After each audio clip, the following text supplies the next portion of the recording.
Une agence bancaire ouverte dans les rues désertées. 5 clients à peine sont passés en 2 heures. La semaine prochaine, l'agence n'ouvrira ses portes que le matin. Cet hôtel voisin a encore 15% de chambres occupées. Une partie des 10 employés est déjà en congé payé. Il est prévu une fermeture complète dans une semaine.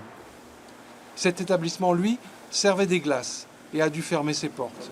Il faut maintenant nettoyer les machines, vider les frigos, avec beaucoup d'inquiétude aussi sur le sort des employés à peine engagés en CDI et surtout d'un loyer de plus de 300 000 francs chaque mois qu'il va peut-être falloir continuer à payer. Pour l'instant, comme moi, j'ai pas de rentrée d'argent, donc du coup, il y a encore le quid du loyer. Et principalement aussi pour mes employés, j'ai 2 employés qui sont en CDI mais qui viennent d'être embauchés, donc du coup, au début, quasiment pas de congés payés. Cette pizzeria faisait déjà presque tout son chiffre d'affaires sur les repas livrés ou emportés. Pas de réduction de personnel donc pour l'instant, mais la préoccupation de se protéger lors des livraisons à domicile.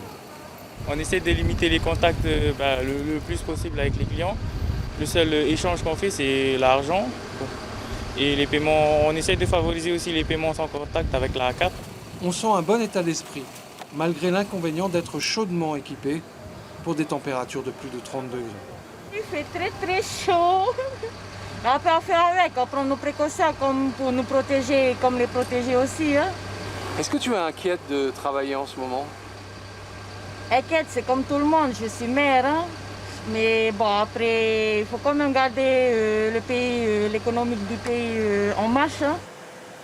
Dans cette station-service, un tiers du personnel sera mis en congé dès lundi. Faute de masques réservés aux personnels médicaux, la direction a fourni des masques en tissu. Mais Michael a voulu y ajouter sa touche personnelle. Tu as trouvé ce masque où alors? Dans les affaires de jouets des enfants. Et tu penses qu'il est efficace? Je sais pas.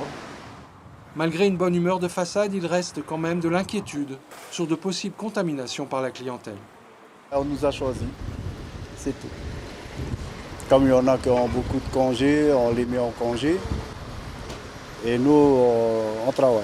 Ils sont en sécurité de travailler comme ça maintenant ou au contact du public? Franchement, non. Ils ne sont pas en sécurité avec tout ça.